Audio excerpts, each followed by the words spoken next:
In a lavish ballroom, guests murmur as they notice a group of people making their entrance. The whispers identify the arriving party as the notorious Wedgwood family. A red-haired woman with a confident smile is singled out as the infamous Manhunter. Her full title is revealed: the infamous Lady Helena Wedgwood. Lady Helena Wedgwood stands poised and radiant in a magnificent red gown, a picture of aristocratic grace. Two women gossip in the shadows, calling Helena shameless for getting engaged to Duke Orleans so soon after her last husband's death. A younger, red-haired woman in a pink dress listens to the vicious rumors, a troubled expression on her face. She reflects that while she expected gossip, their reason for attending the party was simple. A narration explains the history of Helena Wedgwood, a commoner who married her way into the aristocracy. Blood-splattered photographs of Helena with her past husbands hint at the dark rumors that she is a shameless black widow. The younger woman, her daughter, recalls how her mother ignored the slander, determined to secure a place in society for her and her brother. But her mother's choices were flawed. Each new husband was worse than the last, culminating with the fourth, Baron Wedgwood. The Baron, overwhelmed by gambling debts, tragically fled from his creditors and fell to his death from a cliff. Upon inheriting his coastal estate, a family member shouts in frustration, declaring the land utterly useless. With the estate revealed to be nothing but a mountain of debt, her mother took her hand a month ago to give her crucial advice. Her mother's command was clear: secure a wealthy man, specifically from the most prestigious family in the Kingdom of Dennick.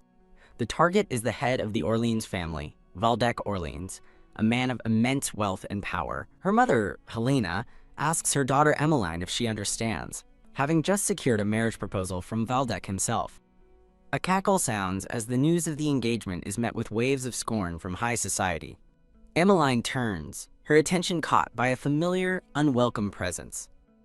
A group of ladies led by a blonde woman spots her, sneering at the sight of the red-haired Emmeline. The blonde woman appears annoyed, wondering aloud if Emmeline has forgotten her. She introduces herself with disdain: Vivian Cavendish, daughter of the Marquis of Cavendish. Emmeline thinks to herself that no one could forget the daughter of the wealthiest family in the South. She remembers how Vivian used to mock her commoner roots, questioning her family's right to call themselves nobles. Vivian offers a backhanded congratulation on her mother's fifth wedding, revealing they're betting on how long it will last. With a malicious smile, Vivian suggests that her mother's looks must be the only reason she could attract Duke Orleans. A surge of red energy erupts as Emmeline's inner voice declares that insulting her family is the one thing she will not tolerate. Emmeline turns back to Vivian, feigning a sudden, cheerful moment of recognition. With a dazzling, sweet smile, Emmeline feigns ignorance of the insults and carries on. Stunned by the unexpected response, Vivian can only watch as Emmeline calmly announces her departure. As Emmeline gracefully takes a drink from a passing servant, Vivian is left seething with rage. Emmeline recalls her mother's promise that with the engagement to Duke Orleans, their happiness is finally within reach. The scene shifts to a vast, silent, and imposing hallway. Walking alone, Emmeline admits she is tired not of poverty, but of the endless insults her family endures. She walks past a grand window, lamenting the lack of peace she feels even within this magnificent mansion. Throwing open the doors to a balcony, Emmeline screams into the night, utterly fed up with her life. She freezes in shock upon discovering a dark-haired man on the balcony, recognizing him as Eric Orleans. A narrative overlay introduces her mother's fiancé, Duke Orleans, and his son and heir, the man destined to become her stepbrother. Confused by his presence, Emmeline wonders why he's here when he supposedly opposed the marriage. Eric Orleans coldly addresses her by name, accusing her of rudely poking her nose where it doesn't belong. He condescendingly questions her etiquette, leaving Emmeline horrified to have run into him of all people. Eric harshly criticizes her for not checking if the balcony was occupied, comparing her ill manners to her mother's. Emmeline understands his resentment, knowing his family has been dragged into scandal by her manhunter mother. Clasping her hands, she offers a polite apology, claiming she was distracted by the party. As she resolves to endure for her mother's sake, Eric states that the sight of her and her mother fills him with rage. He steps closer, his voice laced with contempt as he snarls that at least her brother isn't a pretender. Emmeline flinches, gripped by a sudden, terrifying thought that he might strike her. He snaps at her for not listening, and she timidly answers, lost in her fear. When she confesses she thought he would hit her, Eric explodes with fury, demanding to know if he looks like a man who would stoop so low. Touching his head in exasperation, Eric asks just what kind of person she takes him for. He declares that talking further will only sour his mood as Emmeline apologizes for her misunderstanding. With a swish, he turns and begins to walk away, leaving her behind on the balcony. Emmeline watches him leave, her expression a mixture of shock and dismay. Left alone, she reflects that her body still reacts to threats before she can even think. A painful memory surfaces of her cowering as a child, begging her father not to hit her, a trauma that still makes her shrink away. She recalls the lingering nightmare of that time, curled up and helpless. It's infuriating to her that Eric, of all people, had to witness her moment of weakness. As she leans on the balcony railing, lost in thought, a shadow falls over her. Startled, she turns to see a cloaked figure standing behind her. The mysterious figure approaches and asks if something is on her mind. A cloaked figure holding a tray with 2 glasses of wine offers her a drink, promising it will grant clues to her worries in her dreams. Despite her mother's warning against drinking, Emmeline's hand strangely reaches for a glass. Memories of Eric's contempt and Vivian's mockery flash through her mind, solidifying her decision. Gulp. She downs the drink in one go, as the mysterious figure asks if it suits her taste. The figure explains that dreams serve 3 functions: recalling the past and fulfilling secret desires. With a sinister smile, the cloaked figure holds up the now empty wine glass. The 3rd function is revealed, a hint of the future. She enters a long dream, reliving mundane moments like having tea with the hostile Duke of Orleans, which a maid accidentally spills. In the dream, her mother marries the Duke, and she gains a new stepfather and stepbrother. Suddenly, the dream darkens as she sees a bloodied body on the ground, questioning if it's someone named Philip. A dark silhouette appears, and she wonders if it's her mother. The vision shifts to a man in a suit, his face obscured but a cruel smile visible, holding a blood-stained rifle. A gunshot rings out as a voice screams, "No!" Emmeline jolts awake with a gasp, her eyes wide with terror. Seeing her familiar bedroom, she clutches her chest in relief, realizing it was all just a dream. She breaks down in tears, shaken and terrified by the nightmare she just endured. Her mind replays the final image of the dream, the man standing with a gun. Just then, her mother, Helena, bursts into the room, calling her name. Helena, looking radiant despite being slightly disheveled, strikes a pose as Emmeline looks on in surprise. Helena admits she was drunk and can't remember getting home, then immediately scolds Emmeline for drinking instead of finding a suitor. As Emmeline asks if she's okay, Helena gently touches her daughter's cheek, dismissing her concern. Helena flashes a bright smile and an okay sign, but Emmeline remains unconvinced. Emmeline voices her unease, wondering aloud if Duke Orleans is truly a decent person. Sensing her daughter's worry, Helena asks if something happened, but Emmeline quickly denies it. The two stand together in the lavish room, a moment of quiet concern passing between them. Helena suddenly remembers the Duke was scheduled to visit that day to discuss the dowry issue. Declaring she's too hungover, Helena pushes the responsibility onto a shocked Emmeline, asking her to go instead. Complaining about her headache, Helena retreats, leaving an exasperated Emmeline to handle the important meeting. Emmeline sighs and instructs a maid to tell their guests to wait for 10 minutes. A man in a tailored suit waits patiently by a sunlit window. Waldeck Orleans smirks, noting that it has now been 10 minutes since his arrival. Emmeline enters the room, looking flustered as she finally appears to greet him. Waldeck invites her to sit and discuss the dowry, but Emmeline is struck by a powerful sense of déjà vu, feeling she's lived this exact scene before. She remembers her dream, recalling that a maid brought tea at this very moment. Right on cue, a maid appears, carrying a tray with a teapot and hot tea. The maid suddenly cries out and trips, sending the tea tray flying as Emmeline watches in horror. Crash! The teapot tumbles through the air, spilling its scalding contents. As hot tea splashes toward her, Waldeck lunges forward to shield her from the spray. Her hand is burned by the scalding liquid, and she cries out in pain. Wham! A dark-haired man grabs a red-haired woman's wrist, calling out in shock, "You, Emmeline Wedgwood!" As a maid scurries for help, the man orders someone to bring medical supplies, while Emmeline realizes with dread that she remembers this situation. Her memory flashes to a dream where a servant spilled tea, confirming to her that she already saw this exact moment in a dream. A mysterious, hooded figure from her memory explains that dreams have 3 functions: recalling the past and fulfilling secret desires, and most importantly, giving hints about the future, warning her never to ignore them. Back in her thoughts, Emmeline anxiously wonders if the old woman's prophecy was real. A single tear falls as she is overwhelmed by the horrifying implications. Denying it to herself, she fears what will happen if things continue on their current path. If the vision is true, then just like in her dream, her mother and her brother Philip, their entire family will be destroyed. In a horrifying vision of the future, she stands chained and helpless. A warm, sunlit memory of a charming storefront appears. She recalls her simple dream of a shop built with her family, where her mother would cook her signature chicken stew. Her brother would handle the customers, and she would manage the accounts, but that peaceful dream was shattered by last night's nightmare. As the memory sharpens, she recalls her mother's terrified words from the dream, spoken on her wedding day. Her mother desperately warns her that the Duke is not marrying her for love, but for the land belonging to Viscount Wedgwood. In the dream, a shocked Emmeline protests that the land is worthless, but her mother grabs her, insisting she keep the Duke's true motives an absolute secret. Her mother's grip tightens painfully as Emmeline reluctantly promises to stay silent. In the memory, Emmeline tries to reason with her frantic mother, suggesting they either confess their debts or simply run away together. She tearfully admits she hates seeing her mother so afraid and wishes they could just live a normal life. But her mother rejects the idea, her expression hardening as she says, "No, Emmeline," with a chilling smile. Her mother warns that the Duke of Orleans is so ruthless he would mortgage her very corpse to get his hands on that land. The dream shifts to a dark mansion at night as a voice urgently calls, "Emmeline, wake up."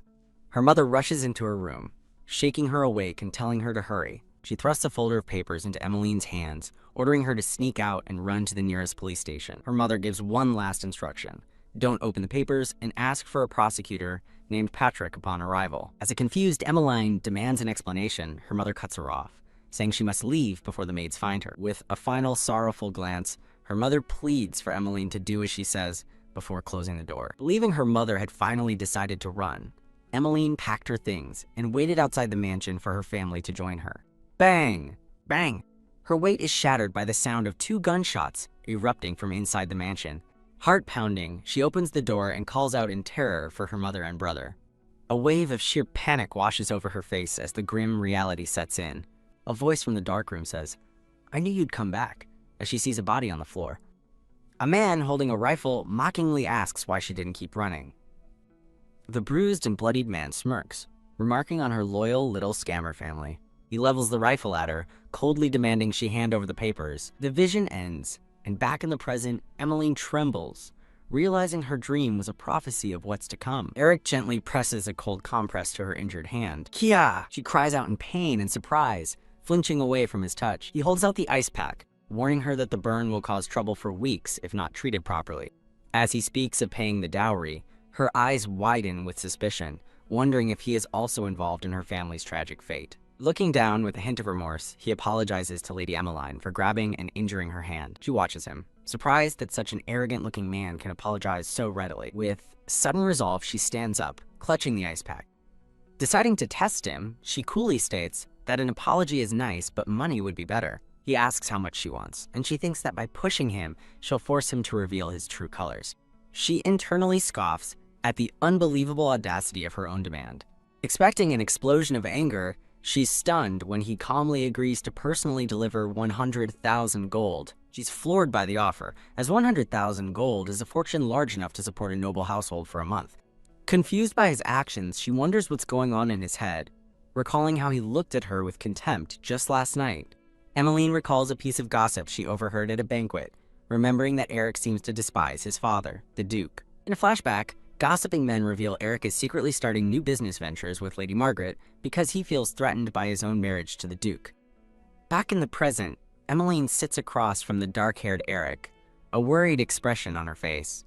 For a moment, she masks her concern with a bright, cheerful smile. Eric suddenly rises from his seat, catching Emmeline by surprise as she calls out his title. With a grim expression, Eric states that he has already given the dowry list to Lady Emmeline and announces his departure. Helena quickly tries to stop him, asking him to stay for tea, but he dismisses her, saying the dressmaker will be sent for the wedding gown.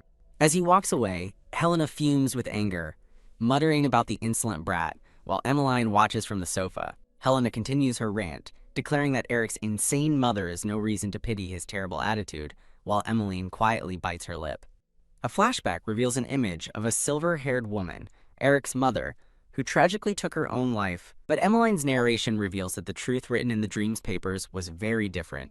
The papers state she was murdered by her husband, the Duke, who then staged the scene to look like a suicide. Clenching her dress, Emmeline fears that if her mother marries such a man, the terrible future she saw in her dream is certain to happen. Noticing her daughter's distress, Helena asks what's wrong, and Emmeline quietly calls out to her mother. With a desperate look, Emmeline begs her mother to reconsider the marriage. Her mother takes a startled step back, shocked by the sudden plea. Helena turns away, a dismissive and cunning smile playing on her lips.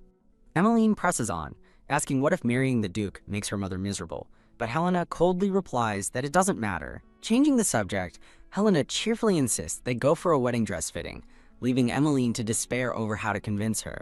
Emmeline realizes that to stop the marriage, she will need undeniable, solid proof. Her thoughts turn to the document from her dream, the one detailing all of the Duke's heinous crimes. A promotional image for the series is shown. Kia! A scream rings out as the scene shifts to a boutique in the capital's main district. Inside, Emmeline complains to Lily that the corset for her new dress is unbearably tight. Looking pained in a beautiful yellow gown, she worries she might die from the corset's grip before anything else can happen. She turns to face her reflection in the mirror, adjusting to the dress. She stands tall, the brilliant yellow dress shimmering around her. Looking at her ornate gown, she dryly wonders if receiving cash instead would have been better. Lily, identified as a maid of the Orlands' ducal household, stands by dutifully. Emmeline forces a laugh and tells Lily that the dress is just excessively beautiful. As Lily begins to speak, Emmeline crosses her arms, realizing she's out of time to find evidence and persuade her mother. Thinking she might have to cause a scene herself, her thoughts are interrupted by an approaching footstep and a voice asking who is there. Emmeline turns her head to identify the unexpected visitor. A blonde woman named Vivian appears with a sly smile, calling out Emmeline's name. Emmeline recalls meeting her rival, Vivian, at a finishing school her mother sent her to after marrying Baron Wedgwood. Tip: Vivian had derisively pointed out that Emmeline's mother was a commoner, making her dislike for Emmeline clear from the start. Vivian's past words echo, questioning how a commoner like Emmeline could attend the same classes, revealing the bullying she endured. A brief, violent flashback shows a hand being grabbed as someone dismisses another's words as nonsense. In another memory, a younger Emmeline angrily refuses to pour a drink for Vivian, admitting that during her adolescence, she couldn't hold back her temper. Remembering her difficult past with Vivian, Emmeline sighs at the thought of running into her rival yet again. Vivian demands compensation for a stained dress, accusing Emmeline of trying to brush off the incident. Livid, Vivian recounts how Emmeline spilled wine all over her dress the day before and ran away, telling her it's not something to get worked up over. Emmeline sighs dismissively, promising to send money later and telling Vivian to just leave. Wham! Emmeline turns her back on Vivian, who watches her walk away. Why, you little? Vivian shouts in fury at Emmeline's retreating back. Vivian sneers, accusing Emmeline of pretending to be cool and unbothered, and questions her place in the Orlands family. She taunts Emmeline, warning that once her family's secrets are exposed, she'll be thrown out of the house. Vivian adds that Emmeline will cause a scandal so great that not even the Duke could fix it, striking a nerve. Turning to Lily with a determined look, Emmeline requests a favor, and Lily asks if she should prepare the carriage. As a scandalous plan to ruin her mother's marriage forms in her mind, Emmeline shoves Vivian aside, who stumbles back shouting, "You brat, what the?" A hand forcefully clutches a fistful of long, blonde hair. A red-haired woman furiously grabs a blonde girl, calling her insolent and vowing to blow off some steam. Kiak! A scream fills the air as strands of blonde hair fly, suggesting a violent throw.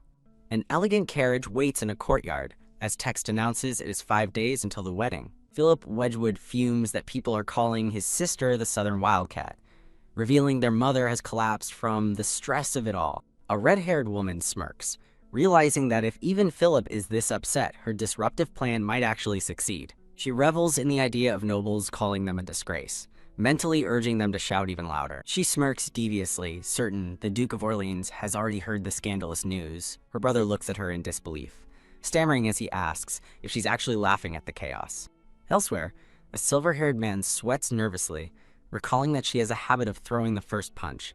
The red-haired woman looks on with a determined expression. Her brother sighs, giving up on talking to her and simply telling her to answer the Duke's questions properly. The red-haired woman demands an answer, then privately schemes about what she can say to make the Duke despise her. The carriage arrives at a grand, opulent mansion.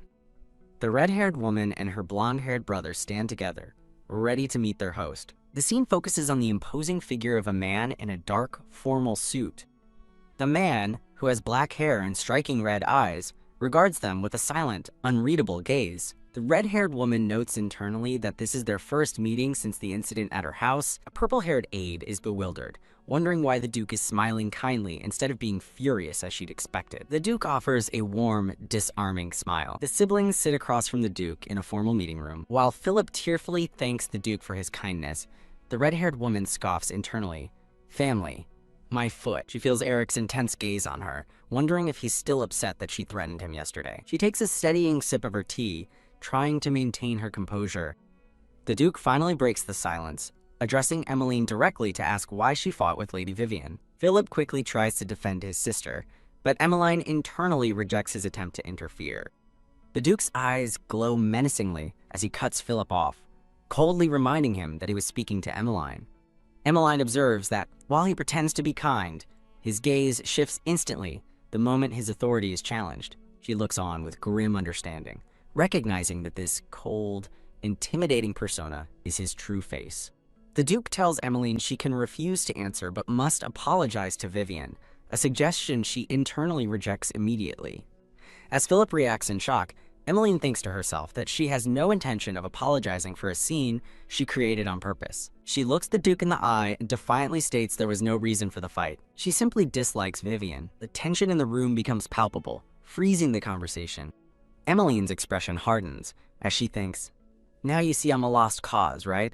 With steely resolve, she silently urges him to give up on the idea of marrying her mother. The Duke's eyes burn with intensity as a single thought echoes in his mind.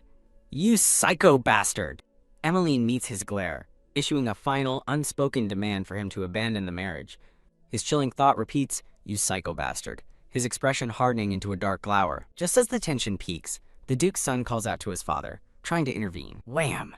To Emmeline's utter shock, her brother Philip suddenly drops to his knees before the Duke. Philip looks up with a tear-streaked, blushing face, beginning a dramatic performance. He presents a letter as proof, which claims that having a commoner around is disgusting. Emmeline panics, realizing with horror that Philip is using a forged note to frame Vivian. With great theatricality, Philip cries that Vivian harassed Emmeline relentlessly, forcing their suffering family to move from the south. Stunned, Emmeline remembers the real reason they left. Philip was caught two-timing, realizing this ridiculous act is his plan. The Duke offers to contact the Marquis Cavendish for an apology, causing Philip to pale, knowing his lie is about to be exposed. Emmeline frantically waves her hands, desperately insisting everything is fine to stop the Duke from making the call. She fears that if their lie is discovered, they will investigate other matters, flashing back to a bloody vision of her own death. Her terror mounts as she realizes that, just like in her dream, she might die without being able to stop it. Philip leans in and smugly asks for gratitude for his performance, enraging Emmeline, who thinks, "This bastard." A dark-haired man and a blonde man approach Emmeline, and the dark-haired one asks if she's sure she doesn't want to join them. Now with Waldeck, Emmeline politely declines the offer, saying she needs to rest at the ducal estate and reply to urgent letters. A voice encourages her to take it easy and look around the estate. A silver-haired butler begins a tour, proudly presenting one of House Orland's historic sculptures. Emmeline sighs, realizing her plan to cause a scene has failed. Desperate, she wonders what to do now that even the chaos of the spilled tea didn't work. She suddenly remembers a mysterious document her mother had and questions where it came from. She realizes the document must be in the Duke's office and forms a new plan: find it and use it to annul the engagement.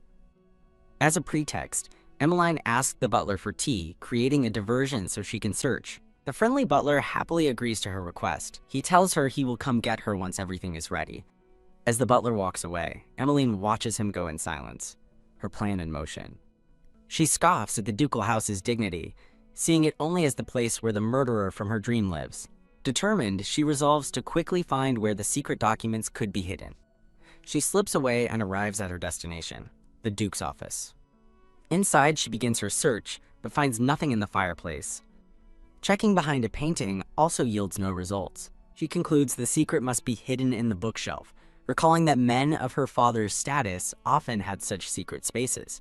Her fingers find the mechanism, and a secret passage in the bookshelf slides open. She pushes, but the secret door won't open any further, making her wonder if something is stuck. Suddenly, she hears the butler calling her name from outside, panicking that he's returned much sooner than expected. Trapped behind the bookshelf, she frets over what to do, wondering if he saw the office door was open.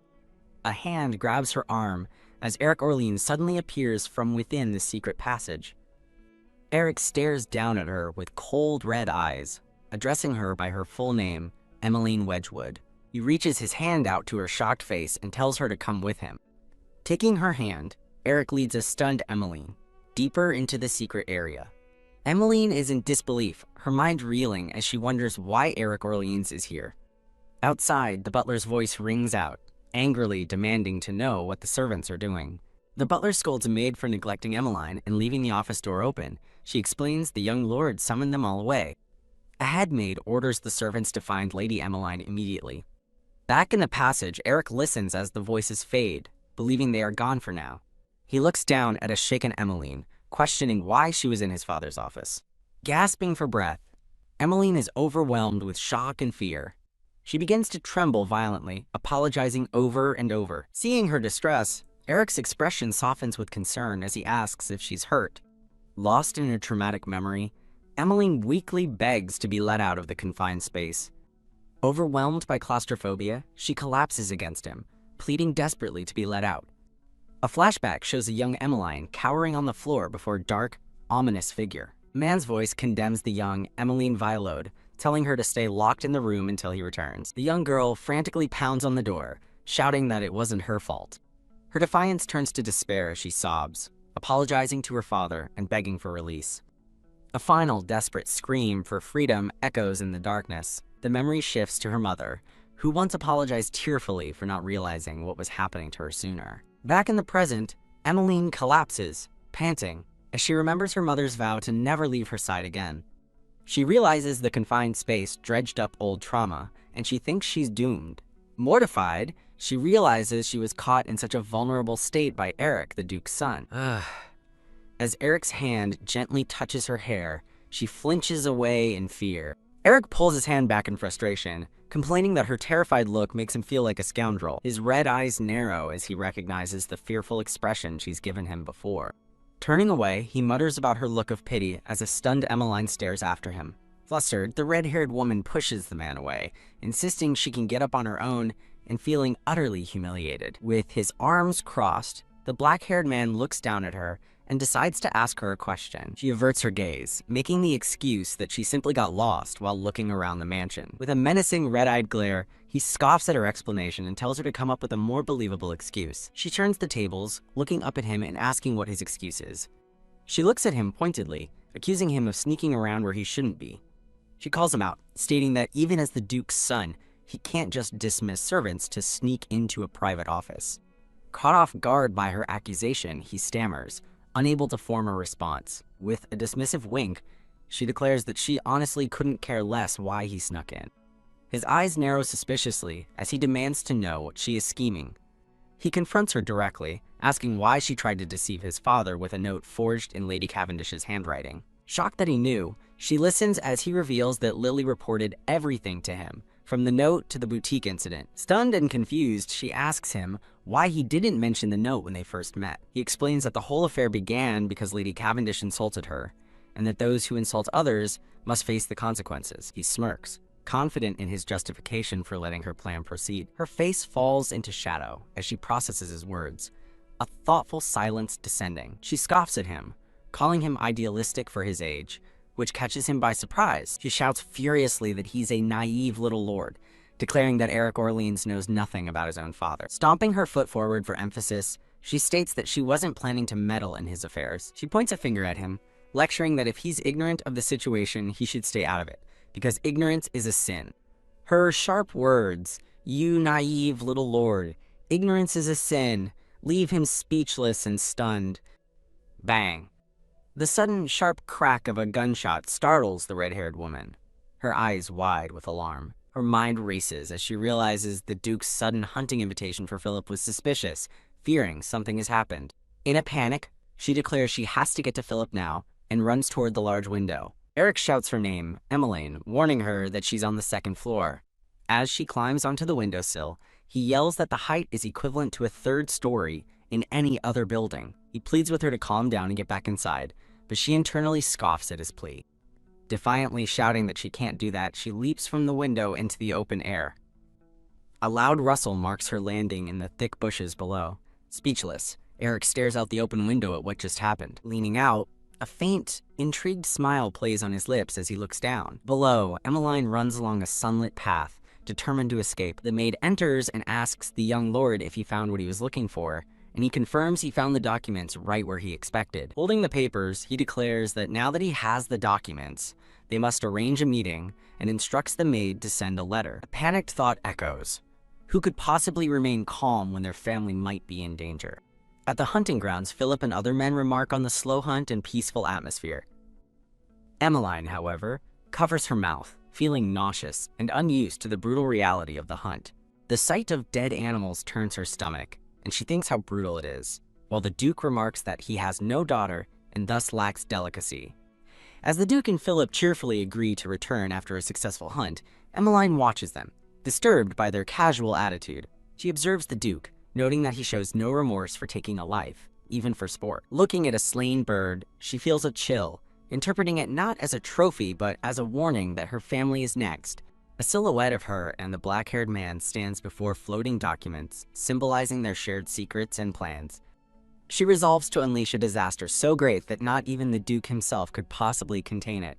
As the sun sets over the grand estate, she asks for help, while a note reveals only 3 days remain. Despairing with only 3 days left, Emmeline cries, having failed to find a way to sabotage the wedding, while a memory shows her younger self admiring her mother's incredibly expensive wedding jewels from the Duke's household. She anxiously reflects on her failure to find a flaw in the Duke's plans or a valid reason to call off the engagement. Her mother's call to look at more jewels snaps her back to the present, her expression hardening with resolve. Annoyed that she's the only one taking the situation seriously, she watches her mother scold Philip for pulling on the dress jewels.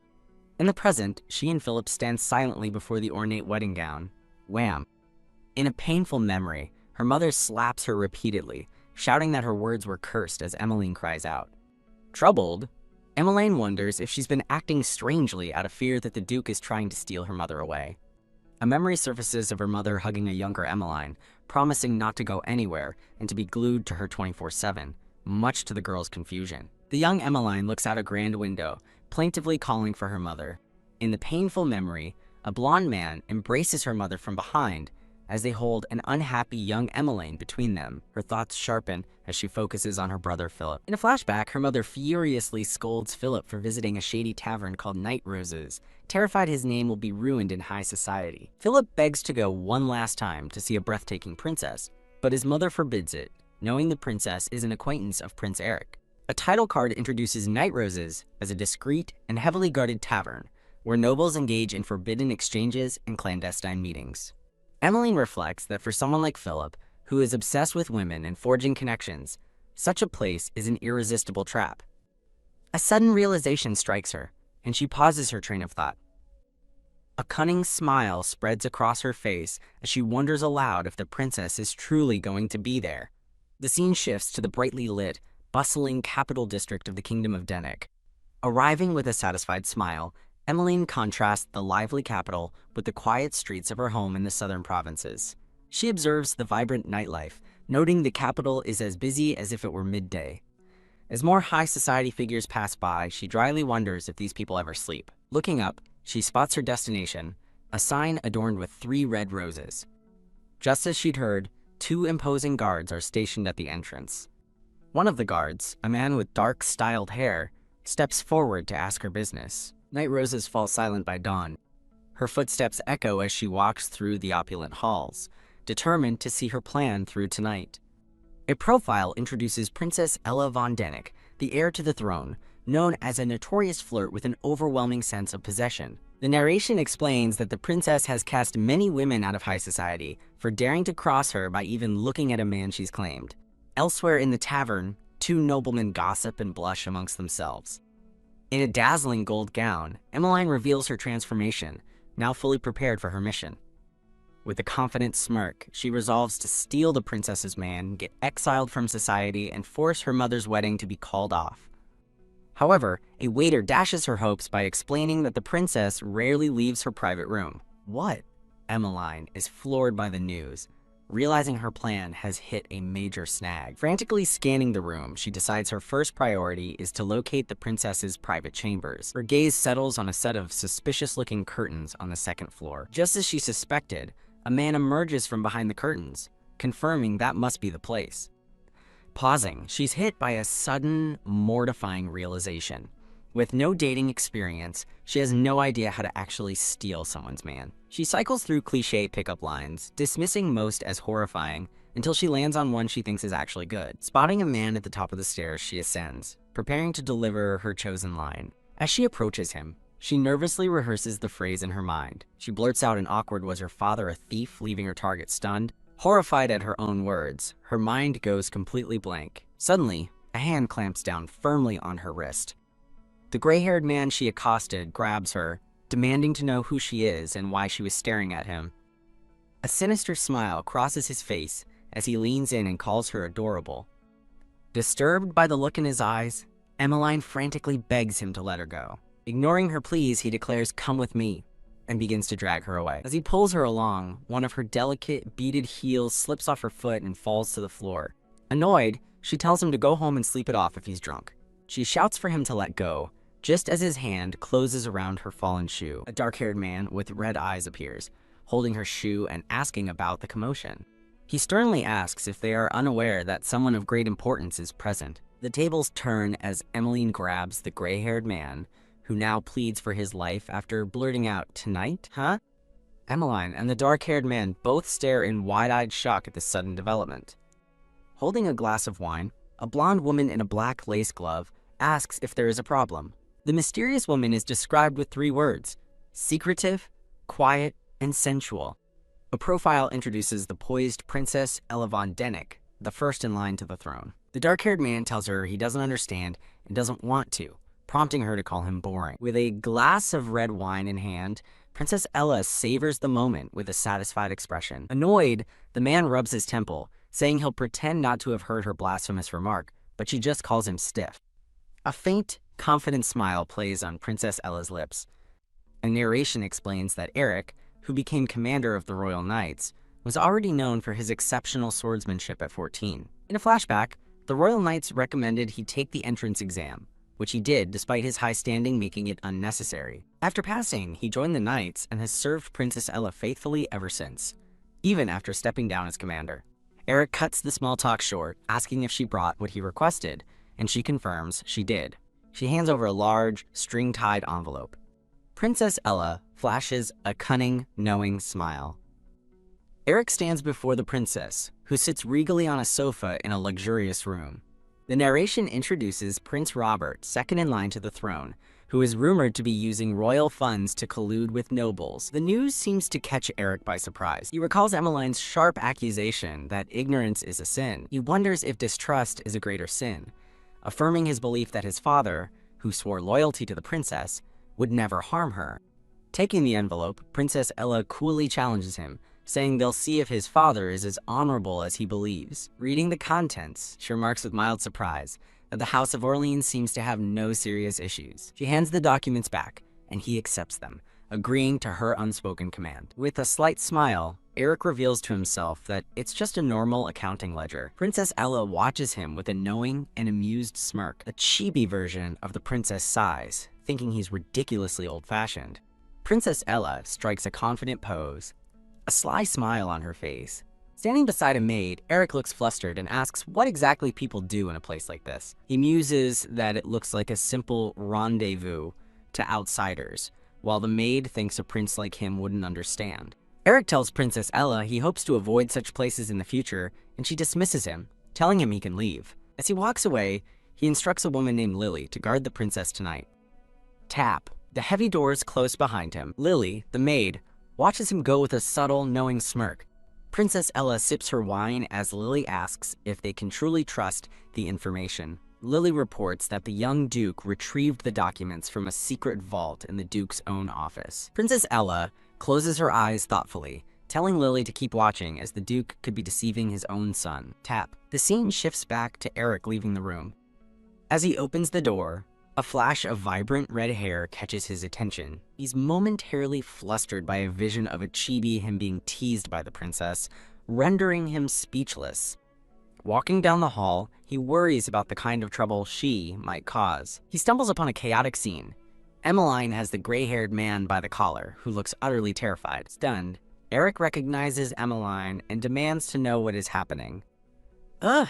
Emmeline forcefully pushes away an approaching hand. The gray-haired man points an accusing finger, while Emmeline worries she'll be in big trouble if he alerts the guards. Enraged, the man shouts that he's reporting her right now, clutching her fallen shoe as evidence.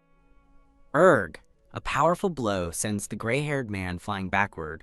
Emmeline stands defiantly, chiding him for his actions, while marveling internally that she took him out with a single kick from a shoe. As Eric walks toward her with a serious expression, a startled Emmeline warns him not to come any closer. She panics, convinced she's in deep trouble this time. Eric's determined gaze is fixed on her. In his hand, he holds her delicate, beaded shoe. He holds out the shoe, telling her she's lucky he found her, or she would have been arrested by the Royal Knights. He gently takes her hand to return her shoe, leaving her completely baffled. Blushing, she wonders with disbelief if he is actually worried about her. With an annoyed glare, Eric holds out a pair of shoes, telling someone to hurry up and put them on. Now kneeling before a red-haired woman, Eric is questioned about a man he subdued. He claims he only wanted to meet the princess. Flinch! The woman stands and points accusingly at Eric, demanding to know his plot, which leaves him stunned. Leaning closer, she accuses him of secretly meeting the princess, and his flustered reaction confirms her theory. A blushing Eric vehemently denies her accusation, but his face tells a different story. The woman connects the dots, realizing the man she tried to seduce is actually Lord Eric, Princess Ella's man. She mentally appraises his physique, noting his broad shoulders are at odds with his timid personality. She scoffs in annoyance, angered that his entire demeanor might have just been a pitiful act directed at her. Memory flashes of Eric angrily accusing her of putting on an act, exclaiming she doesn't know his state of mind. She suddenly loses her balance and stumbles right into his arms. In a charged moment, they stand frozen in an embrace, their faces inches apart. Eric steadies her, his expression softening with concern as he asks if she's all right. Startled by their sudden proximity, she looks up at him. As her hand rests on his chest, she feels the crisp outline of paper beneath his shirt. With a jolt of recognition, she realizes he's hiding a document envelope. She recalls a dream where her mother gave her a similar document, wondering if this is the very same one. Remembering his suspicious behavior in the Duke's office, she realizes this document could be the key to everything. A sinister smile spreads across her face as a new plan begins to form. She reflects on the unexpected discovery, noting from his expression that he's unaware of the document's true contents. In one swift motion, she snatches the envelope from inside his jacket. From the top of the stairs, Eric demands she return the document, but she coolly informs him she doesn't enjoy his games. Holding the envelope triumphantly, she declares her intent to enlighten him about its secrets. With a wicked wink, she suggests they examine it together by the nearby candle flame. Eric lunges forward, desperately pleading for her to stop as she moves the document towards the fire. She smiles deviously, promising he'll thank her for this later. As the heat touches the paper, faint reddish writing begins to magically appear on the blank surface. Stunned, Eric watches the words materialize, demanding to know how she did that. A narration explains the secret of invisible ink, which disappears without a trace once it dries. When exposed to high temperatures, the writing reappears in a semi-transparent state. It's a method used for top-secret information, as the writing won't vanish permanently until it touches water. She smirks, pointing to a line that clearly states a transaction of 20 million gold. She reveals the document details a hidden transaction, proof the Duke is scheming with someone and possibly plotting treason. Eric's face pales in horror as he stammers that it can't be true. The red-haired woman calmly observes his panicked reaction. She adds that she forgot to mention one small precaution when heating invisible ink. Eric's eyes fly open in sudden realization and fear. He grabs his head, overcome by a sudden wave of dizziness as the room starts to blur. As Eric collapses to his knees, gasping, she remarks that for a former royal knight, he's lasting quite a while. Clutching her dress, he looks up in anguish and accuses, "Emmeline Wedgwood, you did this on purpose." Thud. With his accusation hanging in the air, he slumps forward, unconscious. A flashback begins with a blonde woman, Eric's mother, looking on in shock. A young Eric parrots his father's words that taking an insult is foolish, leaving his mother aghast at what he's been taught. He recalls his father's lesson that kindness is weakness, a philosophy that left his mother terrified. His mother pulls him into a tight, tearful hug. Sobbing, she tells him that being kind is never foolish, and that it's the world that is at fault, not him. Her voice calling his name pulls him from the painful memory and back to the present. He opens his eyes to see Emmeline smiling down at him, welcoming him back to consciousness. Disoriented, Eric recognizes Emmeline Wedgwood and struggles to understand what's happening. He sits up abruptly, clutching his neck and angrily questioning her presence after what she's just done. Eric awakens to find himself tied to a chair, wondering in disbelief if Emmeline was the one who restrained him. Leaning in with a bright smile, Emmeline cheerfully greets him, glad that he's finally awake. Still bound to the chair, a bewildered Eric tries to process his bizarre and unexpected predicament. Emmeline cheekily comments that she prefers this restrained look on him, prompting an enraged Eric to demand she untie him immediately. After admitting she sold his gold buttons to buy the ropes, Eric accuses her of kidnapping and theft, declaring she's lost her mind. As Eric struggles, demanding his release, Emmeline calmly pats the air and tells him to calm down so they can talk. She presents a document revealing its contents. The Duke used slush funds to purchase illicit weapons for someone. Stunned by the revelation, Eric demands to know what the weapons are for and what she's talking about. Emmeline reflects on the strangeness of the situation, questioning why he would hand over documents that could bring down his own family. Her thoughts continue, concluding that he gave the crown evidence of treason that his own father, the Duke, had tried to hide. She realizes that if Princess Ella has already reviewed the documents, Eric's determined expression shows he's reached the same conclusion. The princess doesn't know the full story either.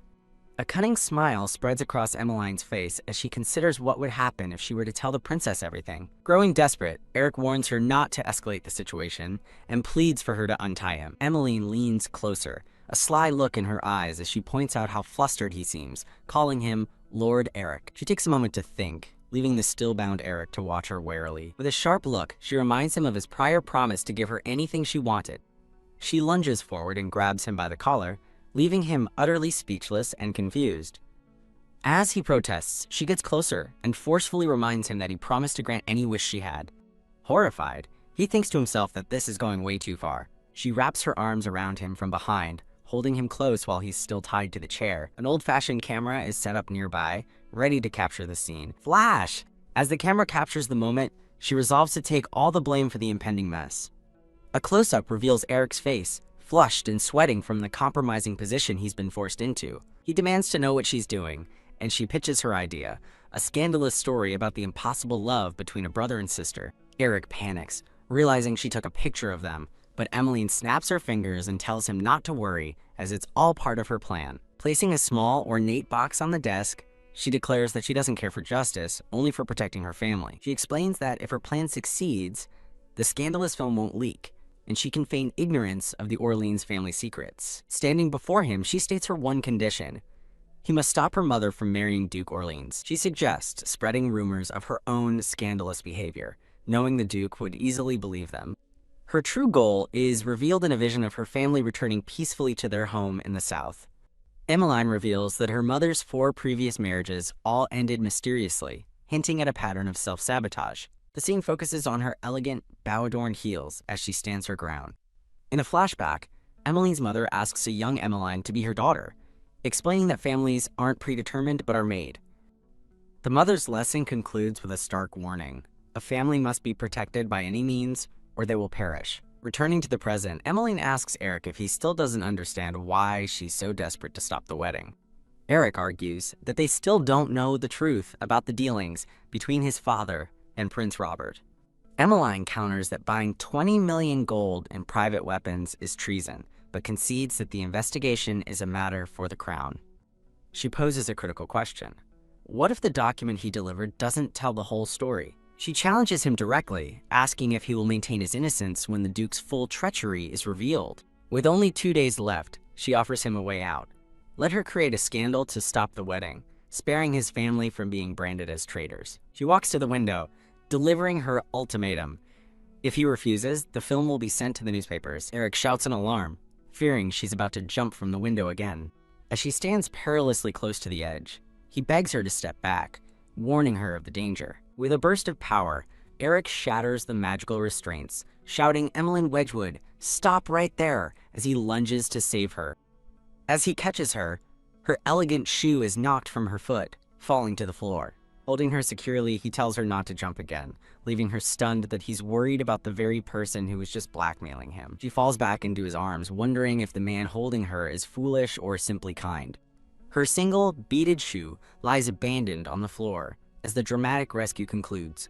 With her arms outstretched, Emmeline plummets down a deep, narrow shaft between buildings, leaning out a window. A disheveled and sweating Eric catches his breath, exhausted from the effort of saving her. Having landed safely, Emmeline looks back, thinking that he's more persistent than she expected. A blonde-haired man grabs her, demanding to know where she's been as she lets out a startled scream. He towers over a stunned Emmeline, angrily asking if she has any idea what he went through for her.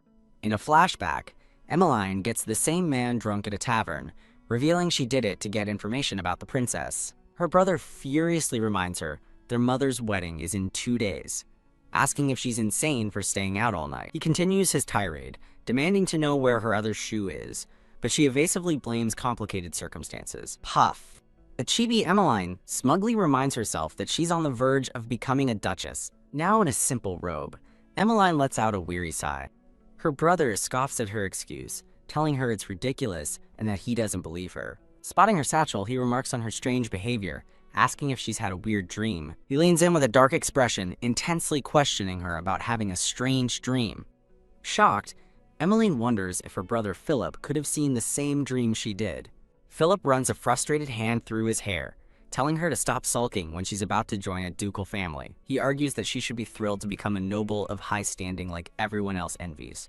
Emmeline angrily refutes him, declaring she would never celebrate such a thing, and reminding him none of their mother's husbands were ever decent men.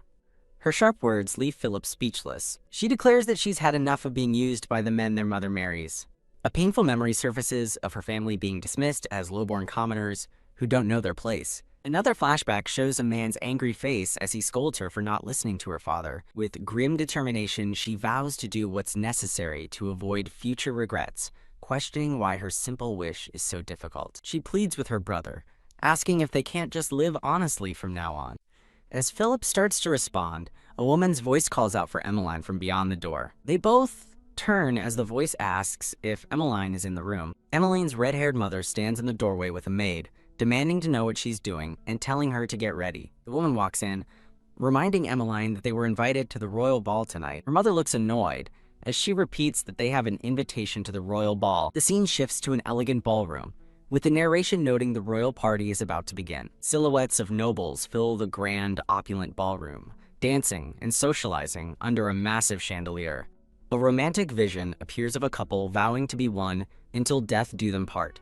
Emmeline panics, realizing her mother can't accept the proposal, then notices Philip's worn-out appearance and asks if he's been drinking.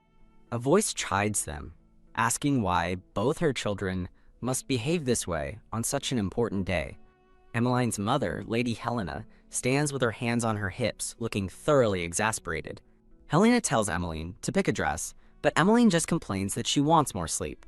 Helena instructs a maid named Lily to help Emmeline get ready, prompting a determined Emmeline to vow that she must stop this. The maid stands in the middle of Emmeline's lavish bedroom. Lily picks up the yellow gown from the previous night, telling Lady Emmeline not to refuse. As Lily reaches for the closet doors, Emmeline panics, realizing the papers she stole from Eric are hidden inside. She lunges forward to stop the maid, frantically insisting that she'll handle it herself. She suddenly realizes she's barefoot, a clear sign she snuck out. Her mind races in panic, knowing that if her secret is revealed, Eric will come charging in. Feigning composure, Emmeline dismisses the maid, insisting that she's fine and asking Lily to leave. Lily gives her a cool, knowing look before departing. The scene changes as Lily reports to Eric, addressing him as young master and revealing that Emmeline leaped from a great height. Eric, looking out a window, acknowledges Lily's hard work and confirms that she must have heard everything. He calls out Lily's name, and she stands before him with a somber expression. He asks about her report to the princess, and Lily admits she stayed by his side all night instead of delivering it. Eric sternly reminds her that her sworn loyalty is to the princess, as an image of the royal crest appears behind her. Lily looks up, her expression hardening with resolve. Eric stands before the maid, Lily, his shirt still open as they continue their intense conversation. With a grave expression, Eric orders Lily to trail Emmeline and watch over her, leaving the maid completely stunned. Holding Emmeline's lost shoe, he amends his order.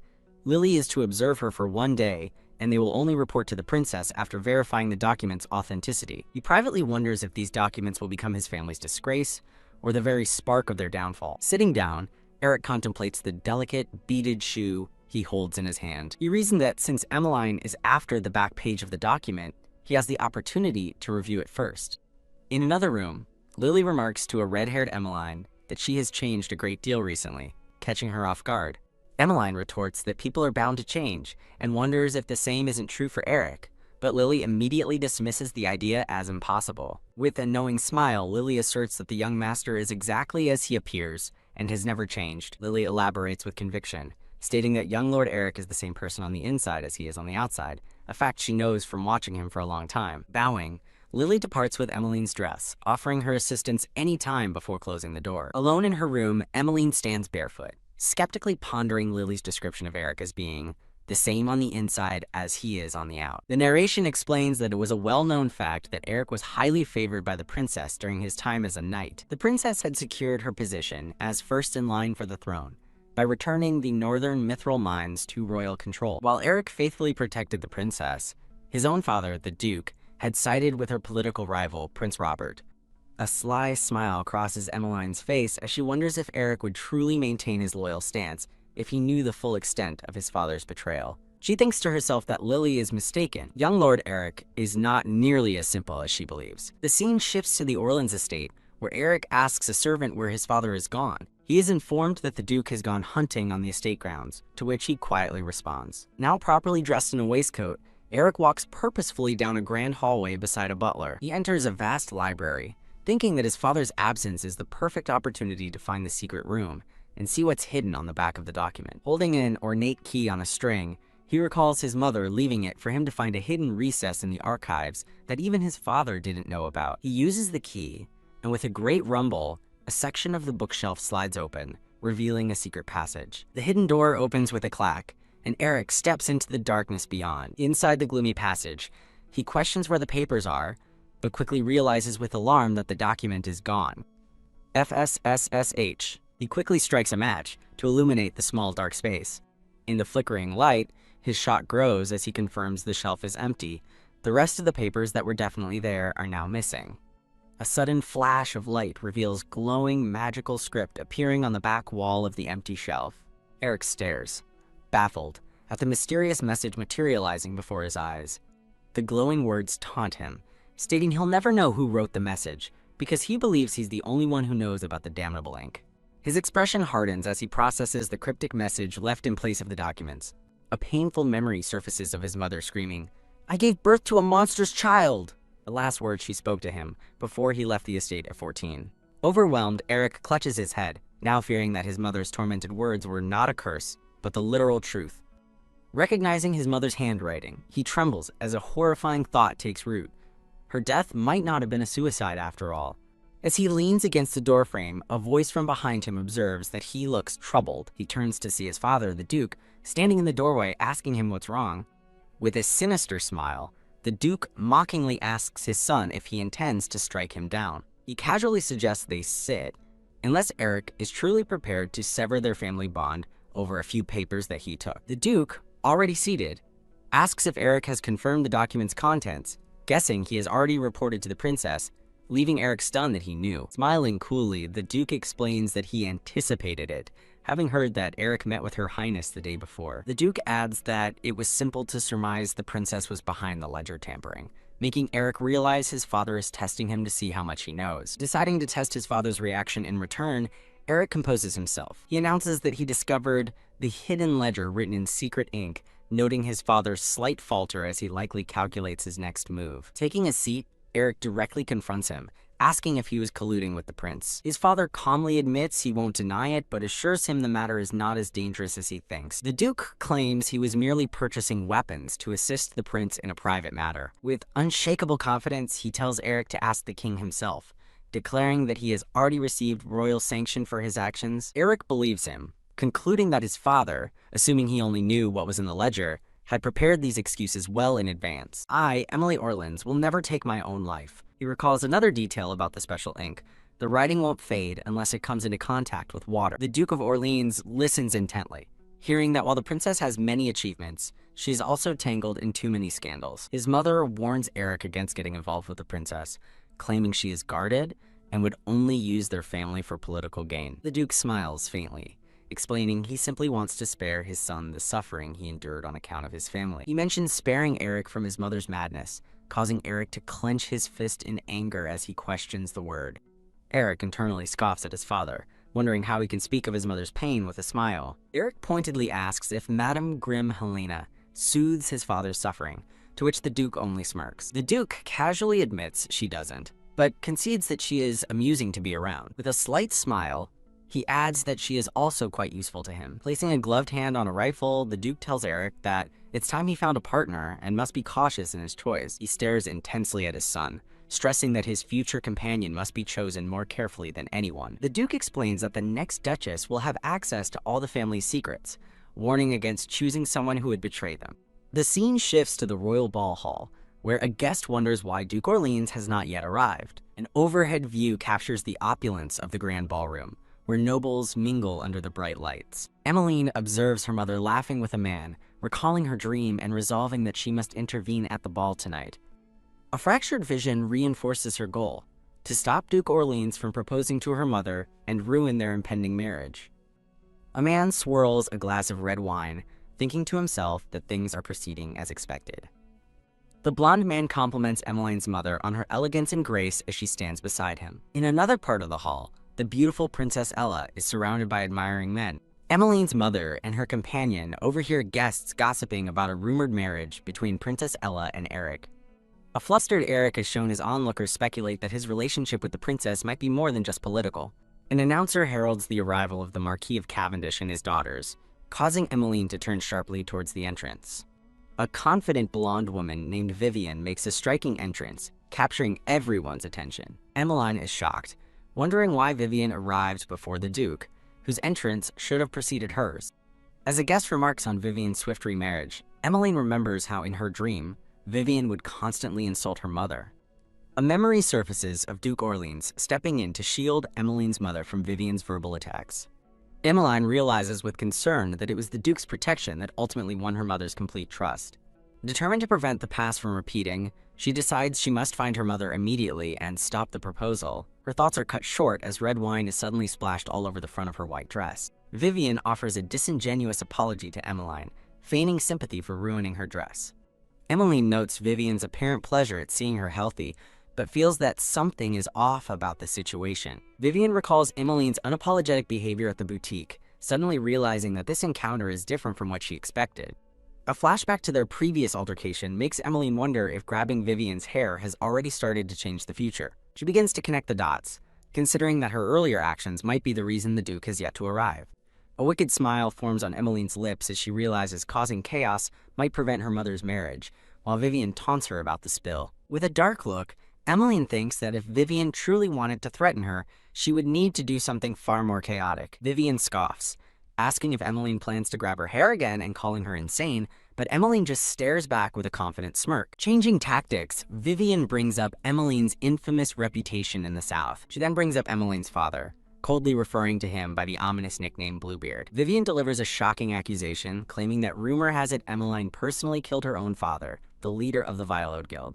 Emmeline is stunned into silence, her mind reeling, as she internally questions the horrific accusation of patricide. Vivian presses on, stating that new evidence in the Violode leader's death has been discovered by the Southern Sheriff. She reveals a pearl hairpin was found near the body and asks if it belongs to Emmeline, triggering a memory of Emmeline with her family. The image of a bloody dagger and a pearl hairpin flashes in Emmeline's mind as she realizes she nearly overlooked a critical detail. Kyaargh. A flashback shows Emmeline's mother falling as her blue-haired father screams at her for trying to escape with his daughter and belongings. The memory continues, showing her father standing over her fallen mother and a young Emmeline after having caught them. In the past, a young and terrified Emmeline looks on, paralyzed with indecision and fear. The traumatic memory overwhelms her in the present, and she desperately shakes her head, whispering, "No, no." Clutching her dress tightly, she demands to know who started such a vicious and untrue rumor. Her body begins to tremble uncontrollably as she gasps for air, overwhelmed by the memory from over a decade ago. Seeing Emmeline's distress, Vivian smiles with satisfaction and coolly states, "That's not all." A man with dark hair reveals that her mother is marrying Duke Orleans and that she was seen at the Night Blooming Rose, which contradicts what he saw. With a sinister smile, the man tells her she looks completely different. He introduces himself as Gary Halo, son of the Halo Marquis, causing the red-haired woman to realize with disdain who this brat is. In a flashback, Emmeline recognizes Gary as the man who tried to stop her that night. In the present, he takes her hand, saying he wanted to see her again. Pow! A swift kick suddenly sends Gary flying with a cry of pain. A close-up reveals the sturdy, combat-style boot that delivered the blow. Sprawled on the floor, Gary angrily demands to know who dared to kick him so fearlessly. Eric appears, coolly asking Gary if he's trying to embarrass his sister again. Stunned, Emmeline wonders if the future has changed, causing Eric to appear instead of someone named Valdek, as a nearby blonde woman gasps in surprise. Gary furiously shouts about being rejected, arguing that a woman who comes to the Night Blooming Rose alone is implying something. Eric turns his back on Gary, dismissing him completely, while the blonde woman crosses her arms in annoyance. The blonde woman smirks, revealing her authority as she asks Gary if he now understands what he's done to a guest invited by the princess. Eric calmly rebukes Gary, stating he shouldn't blame the victim for his own misconduct, leaving Gary to groan in defeat. Lost in thought, Emmeline recalls another incident from the past, musing that she has caused trouble again. A serene, knowing smile crosses Emmeline's face. An old, painful memory surfaces as a voice, orders a distressed young Emmeline to repeat their words. In the flashback, her mother, Helena, yells that someone named Bylord didn't die because of her, and that her only identity is as Helena's daughter. Troubled by the memory, Emmeline concludes that Gerald Bylord was the problem, and that he messed up, while still questioning what if she had killed him. The princess looks on with a worried expression, her thoughts revealing her deep unease. Emmeline's own fears spiral, as she worries that everyone will believe she killed the man after hearing what Vivian said. Her elegant heels tap down the stairs as she walks away. Eric stands waiting at the bottom of the staircase, his gaze following her. The scene shifts to a moonlit garden path. Emmeline stands alone in the quiet, expansive garden. She suddenly feels faint, clutching her head as she sways. Eric appears behind her and gently steadies her, causing her to look up in surprise. She asks why he followed her, privately wondering why young Lord Eric is there. He leans close, pointedly asking if she knows, leaving her completely bewildered. Eric clarifies his question, asking if she knows what is written on the back of the document, shocking her. She privately denies knowing, as Eric correctly guesses she thinks it's blackmail material against his father, a conclusion she knows is a lie. When Eric asks for proof, she coolly replies that his attitude is all the evidence she needs. Eric explodes with frustration, accusing her of feigning ignorance with lies only to shamelessly threaten when it's convenient. Stunned by his sudden agitation, Emmeline wonders if Eric was always this volatile. With grim determination, Eric announces that he will now face reality properly. He looks down at her, warning her not to expect him to go easy on her as she remains silent. Looming over a startled Emmeline, Eric threatens to tell the Southern Sheriff that she is the owner of something called Wedgwood. He paints a dark picture of her killing Bylord and taking his inheritance, all while pretending Helena saved her. He continues his threat, suggesting a power-hungry sheriff would gladly fabricate evidence for such a high-profile case. Outraged, Emmeline accuses him of threatening her and trying to get revenge for what happened last time. Eric looks at her with cold disappointment, remarking that he now sees she and his father are the same kind of people. Taking her hand, he asks if she really thinks his father is unaware of this fact. He lets go, pointedly asking if she understands why his father shows no sign of knowing. He vows that if she or her family ever tries to run, he will use this secret to drag her back and keep her on a leash. With a sad smile, he prepares to deliver his final blow. A flashback reveals a younger Eric telling Emmeline he will kill her just as he killed his mother, causing a horrified present-day Emmeline to realize he also knows his father is a murderer. Emmeline declares she will stop pretending to be good and will side with the villain from now on. Eric reaches for the brooch on her dress as she stares up at him with a tearful, resolute expression. The scene transitions to a grand, imposing castle under a starry night sky. Two powerful men are introduced, the military leader Gerda de Gong, and the wealthy Duke Orleans, the king's ally, who is revealed to be Eric. The narration describes public rumors of Duke Orleans' romance with a lone widow, whom they believe is using him to climb the social ladder. The red-haired Helena Wedgwood stands in the shadows, realizing she is the subject of gossip. A memory surfaces of a dark-haired man smoothly asking for her name. She recalls how he approached her, claiming it was love at first sight. In the present, she muses that narcissistic men are easy to use, as she sees the same man walking toward her on a moonlit balcony. The Duke greets Helena, who feigns a chance encounter while privately admiring his good looks. She coyly explains she came out for fresh air just as he arrived. He calls their meeting fate, a line she finds charming despite herself. As he suggests she stay outside a while longer, a man rushes past them, prompting Helena to call out to Duke Orleans. The newcomer whispers something urgent into the Duke's ear. With a placid smile, the Duke tells Helena he must see someone and asks her to go inside first. She offers to join him, suggesting it might be Lady Margaret Beaufort, but he cuts her off by coolly saying her name. With a chilling smile, Duke Orleans insists he must greet the lady alone. Annoyed, Helena reluctantly agrees to wait, insisting he return quickly. He promises a swift return while fiddling with a red ribbon. As he walks away with his associate, she's struck by a strange feeling. An unsettling suspicion makes her reconsider her engagement to the Duke. Back in the present, Eric addresses the red-haired woman by her full name, Emmeline Wedgwood. Holding a brooch, Emmeline confirms that she is indeed speaking to him. Eric questions her promise to stand by his side, but decides he must first confirm something, while she asks what he means. When he asks how she knows so much, Emmeline feigns innocence, wondering if she revealed too much. Eric asks if her informant told her, and Emmeline quickly agrees, relieved to have an excuse. He then presses her, asking if she also knows why his father wants to marry her mother.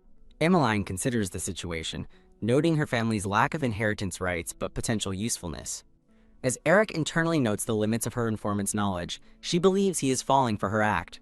He reveals the true purpose of the marriage, to find the mermaid's grave, a location she has never heard of. Eric delivers a stunning revelation. The fabled mermaid's grave is on the land her family inherited. The legendary mermaid's grave is revealed to be a trove of glowing blue magic crystals. He explains it's a site of immense value, where the bodies of ancient mermaids turned into magic stones of the highest purity. The tale begins with the legend of the Dennick royal family, whose future first monarch, George von Dennick, was lost at sea. After a long time, the young, blonde-haired George was found washed ashore on a southern beach. The place he described was a mine of pure magic stones, leading to the legend that mermaid spirits had saved him. Blessed by the mermaids, George von Dennick conquered the continent and founded the Dennick dynasty. Thus, the belief that discovering the mermaid's grave would make one king became a driving obsession for all royalty. Emmeline despairs, knowing her family's land is a barren coast tied up in so many loans that its ownership is a mystery. Eric adds that new laws prevent the land title from being transferred for a year, making a legal acquisition impossible. The horrifying truth dawns on Emmeline. Perhaps Duke Orleans had her family murdered to seize the land directly. A wicked smile spreads across her face as she realizes the Duke is ruthless enough to kill for his ambition. Remembering her mother was also killed, she clenches her fist, convinced the Duke must pay for his crimes if this is true. She asks why he wouldn't just help her family escape in exchange for silence, but he declares that a crime demands punishment. Confused by his talk of justice, Emmeline asks him to clarify what he meant by taking her side. Eric explains that he has abandoned hollow justice, now believing that evil must be fought with evil. Looking her in the eye, he declares that she is the only villain he can truly trust. He places a hand on his chest and vows to become a villain alongside her. With determination, Eric begins to kneel before her. Emmeline is stunned, demanding to know why he is suddenly kneeling. A nearby lantern suddenly glows brighter. She recognizes the special lighting as the Duke set up to propose to her mother, while Eric internally admits this could be misunderstood. He explains their shared goal stopping her land deed transfer, and his mother's marriage can only be achieved one way. Utterly bewildered by his actions, Emmeline asks what he means. He opens a small box, revealing a simple, elegant ring inside. Kneeling on the balcony, Eric formally asks for the hand of Emmeline Wedgwood. As the ring sparkles in its box, he asks the pivotal question, "Will you marry me?" Emmeline stands in stunned silence as Eric remains kneeling before her. Why? She blurts out, "What the hell?" prompting a hurt Eric to ask if marrying him is so terrible. Flustered, she points out the absurdity of him proposing to the woman who is about to become his stepsister. He explains that if they want to stop their parents' wedding, this is the only way. Eric warns that his father knows her family's secrets and will use them to destroy her if she simply runs away. A terrifying vision of the Bloody Duke reminds Emmeline just how easily he killed them in her dreams. He proposes a contract marriage as a shield for her family while he uncovers his father's secrets. Overwhelmed and blushing, Emmeline can't believe how events have spiraled out of her control. Eric presses her to accept his proposal if she wants his help, asking if she intends to put the ring on herself. As the ring slides onto her finger, Emmeline agrees, realizing this is the only chance she has left. A new voice asks why they were both being sought after. Emmeline suddenly stumbles forward, falling toward the floor. Thud! She lands hard on her knees in shock. Now kneeling before the seated Princess Ella, Eric tells Emmeline to stand, reminding her they need the princess's permission. The princess smirks, commenting on Emmeline's fiery hair and spirit before asking Eric what he plans to do with her. Looking down, Emmeline feels used while Eric internally wonders if she is merely an object to be borrowed. Princess Ella presses Eric for an explanation, stating he must have requested Emmeline because she would be useful. Annoyed that her evening has been ruined, she demands a satisfying answer, insisting his reply had better be worth it. Still looking smugly at him, she reiterates her demand, questioning what this is all for. The princess's insistent glare makes Eric sweat as he faces her intense questioning. When Eric asks for the documents, a shocked Emmeline watches him. Princess Ella calmly begins to review the papers he has brought her. While Emmeline questions the princess's motives, the princess admits she doesn't understand Eric Orleans either. Eric reveals the gravity of the situation, stating the documents contain proof of his family's treason. With a grim expression, he admits that he could have easily hidden the incriminating evidence. The princess laughs, conceding that his loyalty is now abundantly clear. The scene holds on Emmeline, still kneeling before the seated princess. With a sly smile, the princess dismisses their current drama, stating this is not the time for it.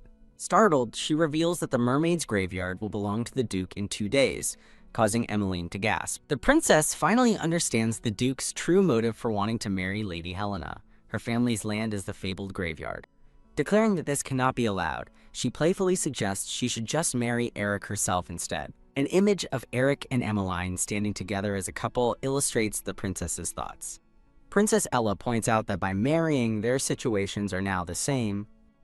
A marriage certificate showered in gold coins signifies the binding nature of their new union. Emmeline clutches the document to her chest as it emits a soft glow. A gloved hand signs the marriage certificate, finalizing the agreement. Princess Ella hands the signed and sealed document to Eric, telling him to take it. She then asks the young Duke if he understands the true reason she is permitting their marriage. Eric looks back coolly, guessing it is because of the mermaid's graveyard. The princess scoffs, claiming her own abilities are far too superior to be swayed by such a legend. As Eric examines the approved marriage document, he silently questions the princess's real motives. He wonders why she would approve their marriage, since he knows she considers the legend of the graveyard to be an unreliable story. Meanwhile, in a dressing room, a pair of pristine white shoes with delicate bows are laid out. A man presents the shoes to Emmeline, who is now in a new dress, and she notes with surprise that he found the matching pair. She looks on with a soft, pleased smile. Emmeline reflects on Eric's strange behavior, noting how he trusted her even after she threatened him. She muses on the fact that he went so far as to prepare a real ring for what is just a fake marriage. Click. She slips on one of the elegant new shoes. As grand doors swing open, a red-haired Emmeline announces her entrance. She touches the jeweled floral embroidery on her new gown. Now dressed in an elegant blue and white ball gown, Emmeline makes her striking appearance. Duke Orleans turns in surprise to see who has arrived, while Helena looks on from the side. With a hint of a smirk, the Duke reacts to the unexpected arrival.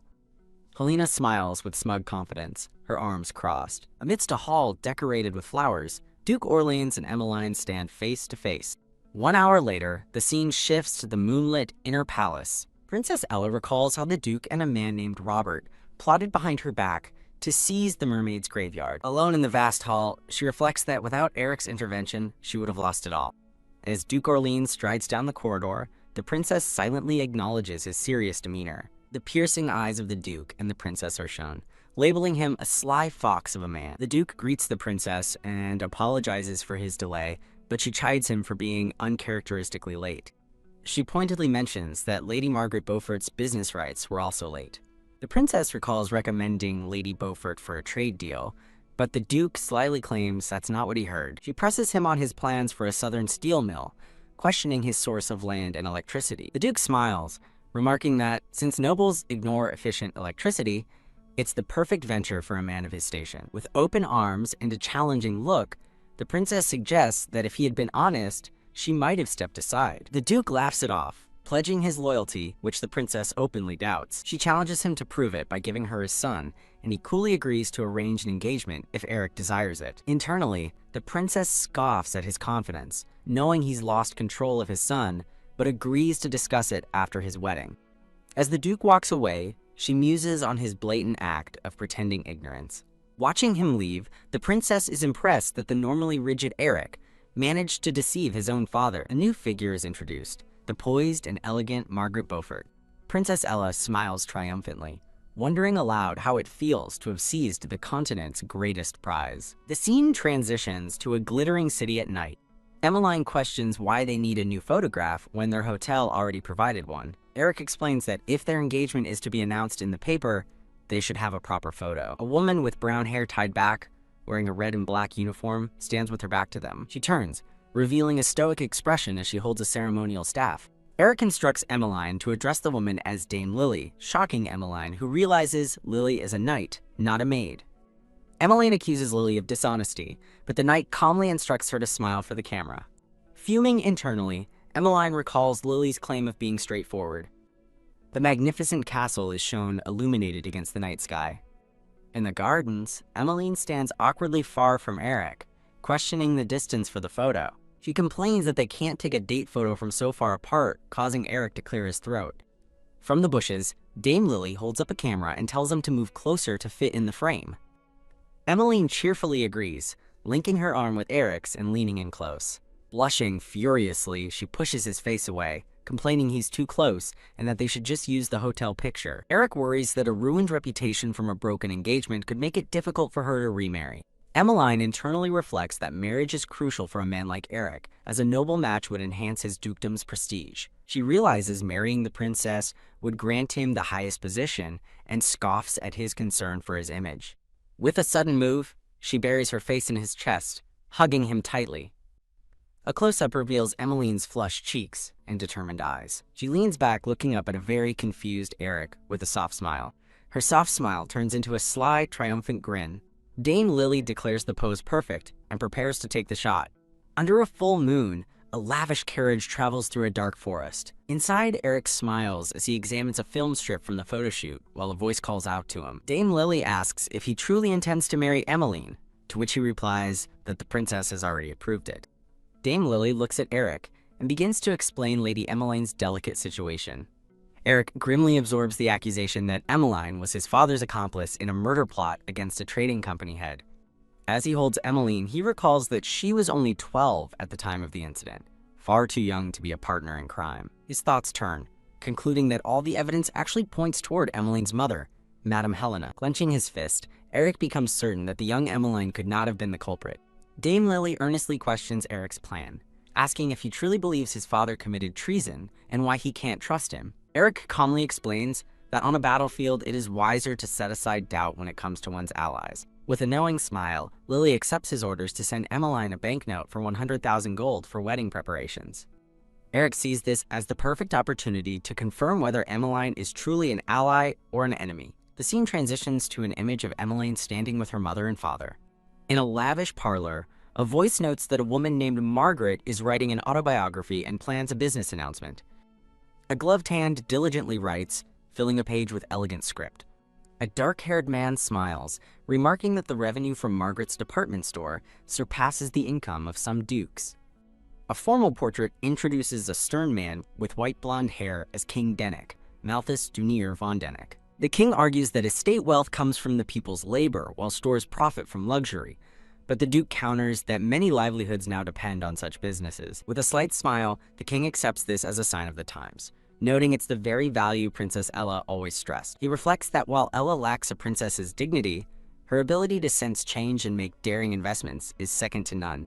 A gleaming crown sits on display, as the king's thoughts warn that financial skill alone cannot claim the throne of the Denic dynasty. The king wishes that a man named Robert had Ella's keen eye and forward-looking spirit. He muses that Robert, much like himself, is a traditionalist who values class and dignity above all else. He hopes Robert's northern expedition is a success, pledging to support him with everything he has. The Duke notes that driving out barbarians and demons is a prince's duty, as a red-eyed prince smirks. The king reflects that Prince Valdek has the eyes of a predator and is only safe as long as he isn't crossed. The king worries that if Robert fails, he'll have to side with the princess, while the Duke pledges his son to the king's service. The scene shifts to Emmeline, now in a simple white gown, standing alone in an elegant, sun-filled room. Holding a banknote, she marvels that such an immense sum can be represented by a single sheet of paper.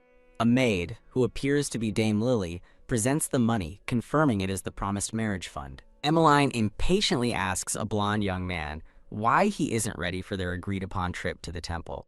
TSK. She clicks her tongue in annoyance as he reluctantly asks if he really has to go. Knowing his mother will nag him endlessly if he refuses, the young man gives in and agrees to go. Emmeline internally resolves that if she runs into the Duke at the temple, she will definitely pick a fight with him. Clenching her fist, her expression hardens with grim determination for the confrontation ahead. At their destination, they are greeted by a smiling priest from a branch of the Orleans family. The priest expresses his joy over the Duke's new ties, as Emmeline and her mother stand disapprovingly in the background. With arms crossed, Helena lets out a dry laugh and sarcastically remarks that the Duke is busy. Her mother places a hand on her shoulder as an off-screen voice mentions the staggering sum of 4 million. Wah! Emmeline turns in shock, exclaiming, 4 million gold. She remembers Eric's plan to meet the compassionate Father Andrea and win his cooperation by playing the role of a tragic lover. But an image of a cathedral showered in gold coins makes her realize the church has already been bought. She understands that with that much money involved, no priest in the capital would dare act on his own. Emmeline complains to her mother that if the Duke has that kind of money, he should give it to them instead of the greedy priests. Ow! Her mother subtly stomps on her foot as a sharp reprimand. While her mother smiles sweetly and asks if the Duchess is all right, Emmeline grits her teeth and says she's fine. Her mother's expression turns serious, asking Emmeline if she truly hates her getting married this much. Emmeline turns away, her pained silence serving as an answer to the difficult question. Looking on with a gentle expression, her mother admits that even she hesitates about the marriage sometimes. She looks at her daughter with a calm, knowing gaze. Thoughtfully, she touches her earring, a quiet moment of reflection. She gently states that everyone in their family herself, her husband Philip and Emmeline, always been a little odd. Placing a hand on Emmeline's shoulder, she asks her daughter if she understands what she is trying to say. A memory shows Emmeline walking away from her parents toward a grand, sunlit hall as the words understand each other linger. In a dark memory, her mother Helena weeps silently, a single tear falling as her earring glints. Her painful thoughts echo, questioning if she could ever be forgiven for killing her own father. Back in the present, the brown-haired priest guides the family, announcing they have arrived at the prayer room where the details will be discussed. As they walk, Helena glances back, a spark of recognition in her eyes. Her mind flashes to a portrait of priests, realizing with a start that she knows the blonde man in the center.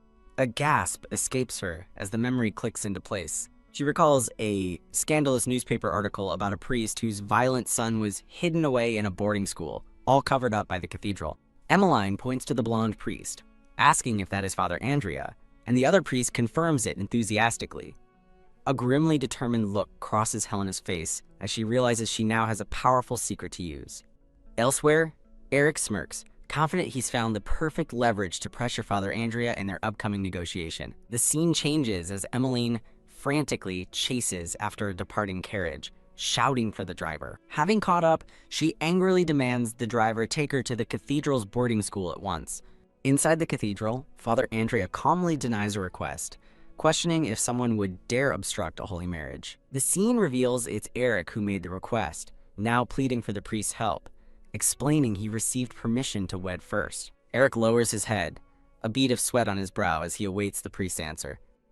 Father Andrea smirks condescendingly, warning Eric not to even think about bribing him. Eric clenches his jaw in frustration, realizing the priest is immune to both emotional pleas and financial persuasion. As Eric stands defeated, Father Andrea calls out for him to wait a moment, Suddenly, Dame Lily bursts through the doors, breathlessly announcing she has an urgent report. She whispers the news into Eric's ear, his expression turning to one of shock. The news is dire. Lady Emmeline has apparently run away. Time ticks by on a nearby clock as 4 hours have passed since Emmeline's disappearance. Eric ponders the situation, recalling the massive sum of 100,000 gold he gave her as a chest overflows with coins. His thoughts drift to an image of Emmeline, smiling freely and radiantly in the sun. Dame Lily suggests they capture Helena and Philip now, but Eric instructs her to wait for more information. The scene returns to the cathedral, where Father Andrea dismissively tells Eric he must leave, as there's nothing he can do. Eric turns his back but stops the priest by calling out Father. Startled, Father Andrea turns around, his expression filled with shock. To the priest's disbelief, Eric falls to his knees, begging for help, and saying his beloved is all he has. Internally, Father Andrea panics at the sight of a noble kneeling, but tries to maintain his composure by citing the sanctity of marriage. Still kneeling, Eric curses inwardly, frustrated that his desperate act isn't swaying the unyielding priest. A commotion erupts as Dame Lily tries to hold Eric back, shouting that he can't just barge in. The blonde young man bursts through the doors in a panic. The priest rushes to the boy, asking why he's there, and the boy calls him Father, causing Eric to realize the truth. Recognizing the voice, Eric looks up with a triumphant smirk, remarking that it took some work to find him. From the doorway, Emmeline watches the scene unfold, touching her brooch and thinking she knew it would end this way. Her expression hardens into a furious glare, ready for the confrontation. Later, Eric, Emmeline, and Father Andrea sit at a table in a tense silence, which Eric breaks with a heavy sigh. Father Andrea tries to save face, claiming the earlier incident was all just a misunderstanding he can explain. Wham! A fist slams down hard on the wooden table, silencing him. Emmeline leans forward, demanding to know about the large donation the diocese received from the Duke, causing the priest to sweat and stammer that it was for Father in Heaven. Eric's voice narrates the priest's crimes, using the Duke's money to hide his thieving son in a boarding school and buy houses. Flustered and cornered, Father Andrea pounds the table, accusing them of threatening a priest and reminding them the parents' marriage is already arranged. As the priest glares, a thought surfaces that the Duke would likely eliminate both him and his son if he found out. Emmeline turns to Eric, her expression sharp, and tells him to do something. She clarifies that she needs him to give the priest one final push, and Eric falls silent in thought.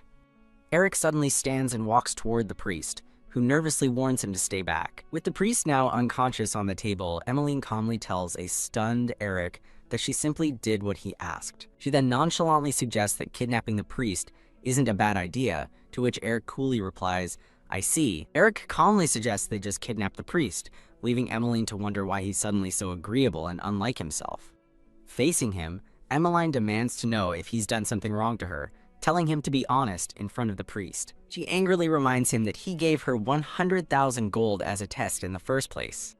Accusing him of betraying a teammate, she's surprised when he sincerely apologizes for doubting her. Father Andrea groans, still slumped over the table in a daze. Wham! Eric brings his hand down on the priest's head, knocking him out again. Eric smirks, asking who else he would team up with for something like this, prompting Emmeline to ask if that's a compliment. He reminds her they've achieved their goal, but she retorts that's easy for him to say. Outside, 2 guards drag the unconscious Father Andrea away, as Emmeline internally scoffs, "Do you think I'm you?" Emmeline turns to Dame Lily, who has just arrived, and tells her to take something. Handing Lily an envelope, Emmeline instructs her to tell her mother it was found in her room, ensuring she won't be searched for tonight. With a sly smile, Emmeline cryptically remarks, "Who knows?" Her thoughts reveal her plan. This is the best way to disappear before the fraudulent marriage ceremony tomorrow morning. Dame Lily looks down at the sealed envelope, her expression unreadable. The scene shifts to the letter's contents, where Emmeline has written to her mother about meeting a man who is totally her type. In a flashback, a trembling Helena reads the letter, which compares the mystery man to a character from a play. Melly, as the letter gushes about the man's cute smile and kindness. A memory shows a younger, carefree Emmeline, in a simple white dress, happily holding a flower crown. The letter drops a bombshell. Emmeline claims she's pregnant, causing Helena to crush the paper in a fit of rage. Dame Lily is speechless, shocked by the bloodlust coming from Helena, who she thinks of as a commoner. CSK, composing herself, Helena smoothly tells Lily that it seems her daughter has simply gone out for some fresh air. She then calmly instructs Lily to postpone her evening appointment with the Duke by 30 minutes. As Lily bows, Helena touches her cheek and quietly asks if Lily has ever raised a daughter. She muses that mother-daughter relationships are complicated and that Emmeline must be upset about her getting married. Smiling serenely, Helena decides it's best not to tarnish Melly's honor by revealing this trivial matter. She turns and walks towards a brightly lit window, the sound of her footsteps echoing in the hall. Her calm facade drops, replaced by a dark, calculating expression as she wonders what game her daughter, Melly, is truly playing.